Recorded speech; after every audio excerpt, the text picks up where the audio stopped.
The most important thing of all, I believe, for all of our citizens, if they will check the date in which the area pickup will be in which they live, and get the material out there at the first of that week. This is going to be of most importance, and it's going to make for a better operation and for a more effective operation for Smash Trash 2 for 1972.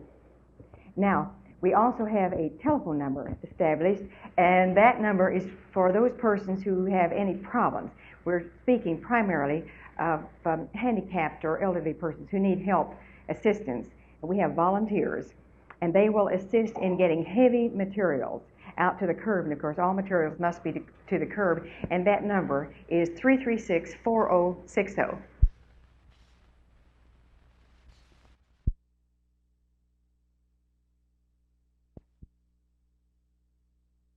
Right now, everything's coming along fine. I've got my control down, my blister problem is over with, and I'm back in shape. After the strike, I was kind of, say, 85%. Now I'm back at 100%, so I'm ready to go full out now. I guess you might say the biggest thing about your wins is that they have been against top-flight pitchers like yourself. That must make you feel good out there on the mound. Yeah, it does. I've faced Joe Coleman for Detroit, Jim Palmer, and now Cott, so it makes me feel good. I'm just glad we scored some runs, and I held them down to win the ball games. All three of my wins, as you know, for starts, have been a 2-1 ball game, so it's kind of rare. This Chicago series will be the first time you've seen them, except for those few games up there. What kind of a club do they present?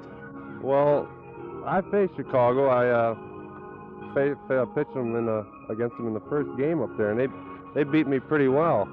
In fact, I think I pitched 4 innings. I gave up 8 runs, and I want a little piece of them. I got a score to settle with them. They're a tough ball club. They've got Kelly, May, Melton, Allen.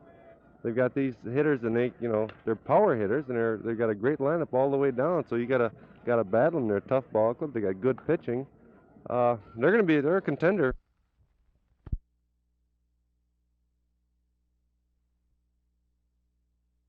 Dallas was chosen, I think, because of the excellent bid that they provided. They provided a very substantial travel fund to the competing teams that will be participating.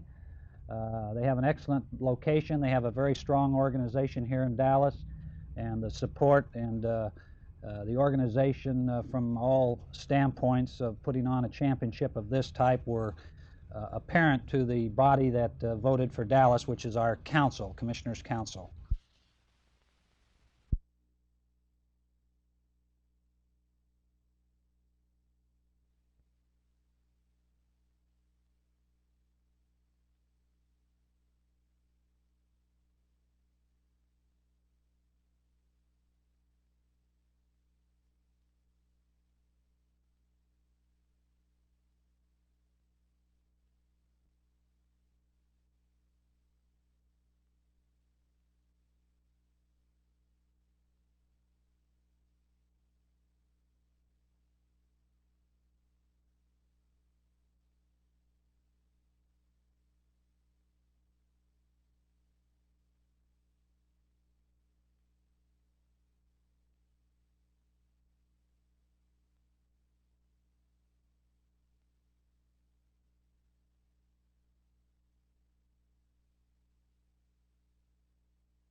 The problem that we face in this nation is in the delivery of health care, the availability of health care to all of the people. What I believe National Health Insurance will do is make available comprehensive health care for every person in this country. We subscribe to the philosophy that health care is an inherent right of every citizen in the United States. In order to achieve that, I think the only way we can achieve this goal is through a national health insurance program.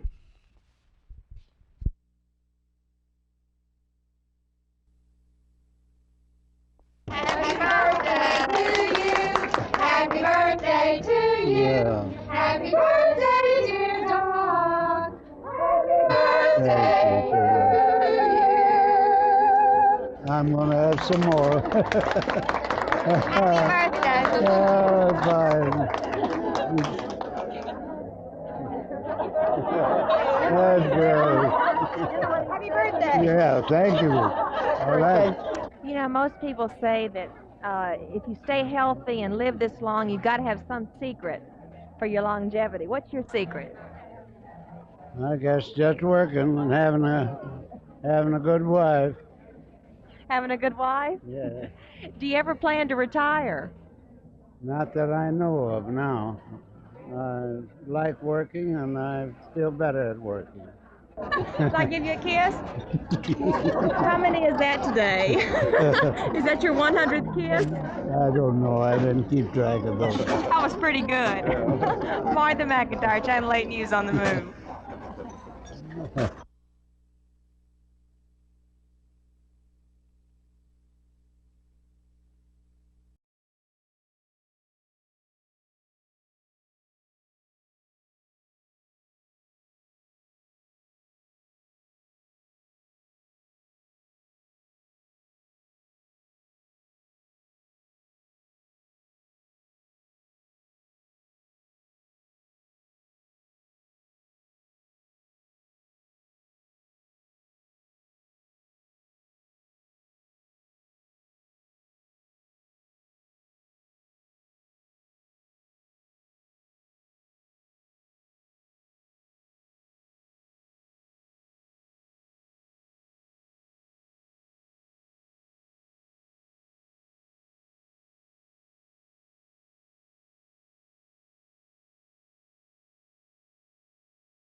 The city of Dallas has been participating in a gigantic poker game with 3 other cities to win the National Association of Home Builders Conventions for 1975, 76, and 77.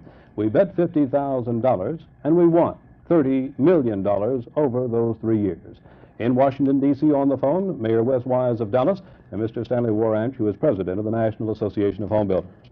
Mayor Wise, what is the reaction of the city of Dallas now in winning this convention? It certainly is a tremendous step forward for the entire city, especially as concerns the activities of the convention center in future years.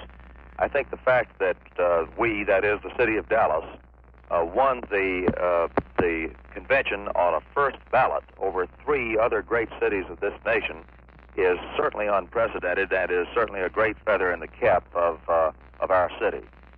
I think that it's important to say here that when talking about the teamwork effort, that the Chamber of Commerce, both members and staff, the Home and Apartment Builders Association, Hotel and Motel Association, and the Dallas Cowboys, Tony Liscio, and the Levy Singers, Ed Burnett and the Levy Singers, and also the members of the City Council, the variety of these people is what impressed everyone with our presentation, and I think that was really significant. And we're also visiting at the present time with the Vice President and General Manager of the Dallas Chamber of Commerce, Mr. Jim Crawford.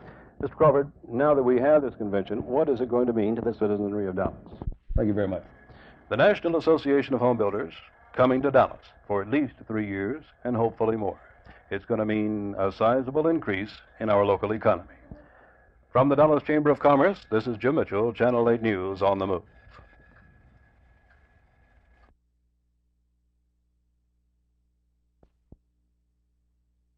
What effect does this have on you now? Could you go back into the police work? If you did, could you make a marijuana bust? I think it would be hard for me to go back. I like the work. I like being a police officer. It's just a misfortune that I did this. I don't think I could go back into police work because of my views on marijuana itself. But I just, my feelings would be different, and probably the people I'd be working around, the feelings would be different also. I feel about the same way Jackie does on that. For putting someone in jail for something I done, which I never had to do that. I never arrested anyone for marijuana. Not that I was neglecting it. It's just that the time never came where I had to do that. Could you do it? I really don't know. It'd be hard to put someone in jail for something that I do myself.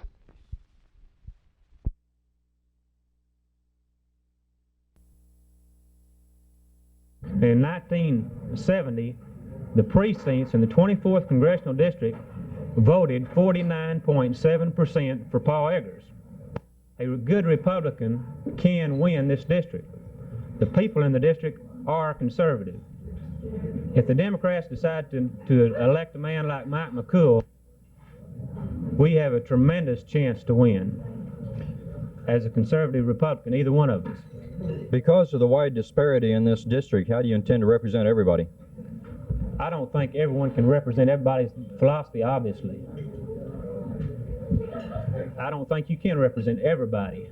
You can be open-minded and hear all sides of the issues and then make an intelligent decision by your own conscience. But I don't believe you can represent anybody. I think anybody who says they can is a fool. Let me direct that to Mr. Roberts, too. Same question. I think that someone can represent this district. It's a very large district and it's going to take a lot of work, but if somebody is energetic and enthusiastic and really interested in doing it, they can represent the people in this district. Now, I don't mean every single soul, because there's going to be some people who are going to be displeased with you. And there's no way that you can represent each person's personal desire and have it accomplished. But I believe that you can combine the desires and wishes of the people in the district in such a manner that you can determine what their basic philosophy is, which I would, as Mr. Reeves said, classify as conservative. Do you also feel it's a Republican district or a potentially Republican? I think, well, this year is a rather unusual year in politics, as most of you, I'm certain, are aware. They've thrown the rascals out down in Austin, quote unquote, and I think that there's a possibility that they may do that on a different level also, on the congressional level. And if it helps to save lives in the future, it'll be worth what it cost. This is Phil Reynolds, Channel 8 News on the Move at the High Water Gate on Greenville Avenue.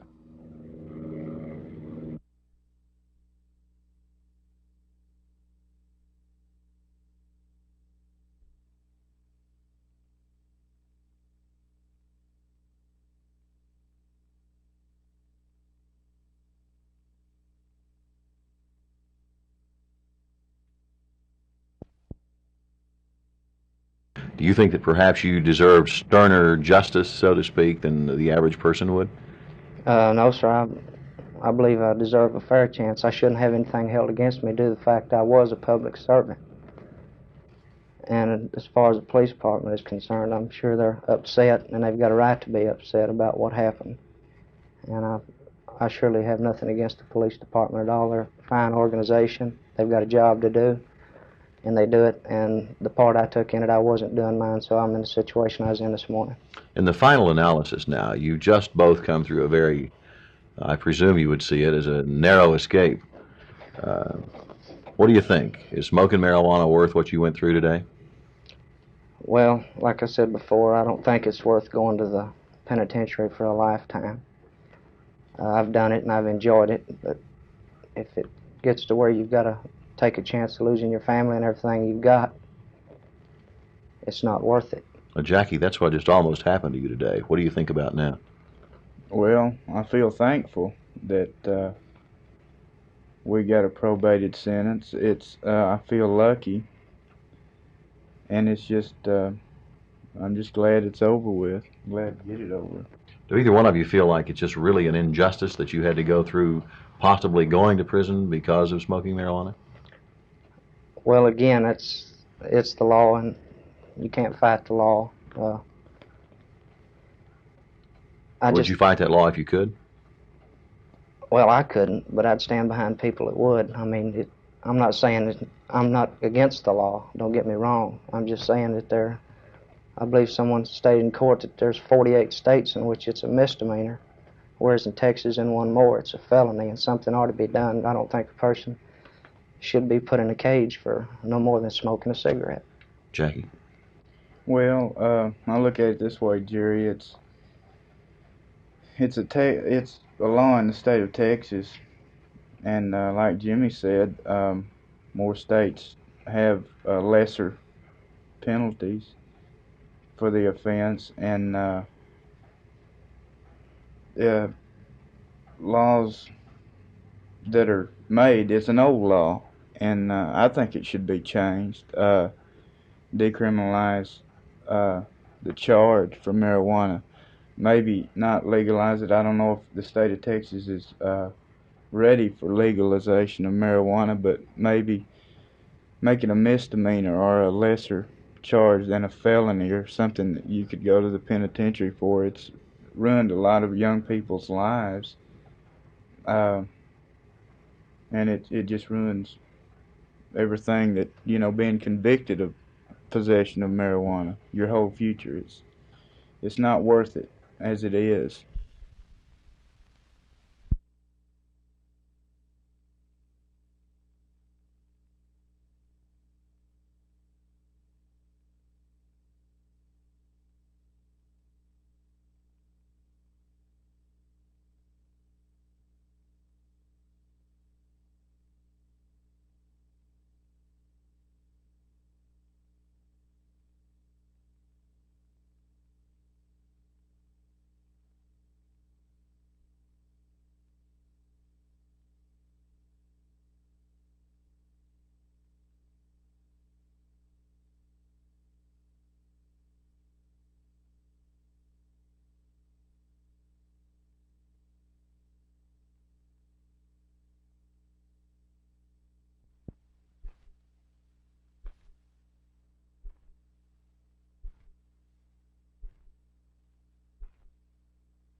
This means that 55,000 people will visit Dallas each year during 1975, 76, and 77.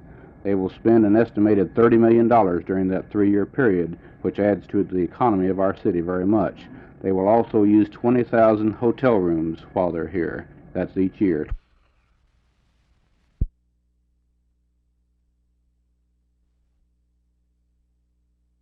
It took months to get the equipment ordered and installed, but city officials are now satisfied that the flood warning devices here on Greenville Avenue and at nearly a score of other places in the city will help prevent a reoccurrence of the multiple drowning.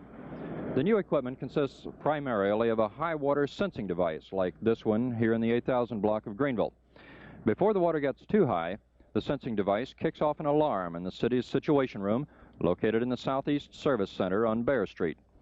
There, the combination of a flashing light and an audible signal sets a workforce into action.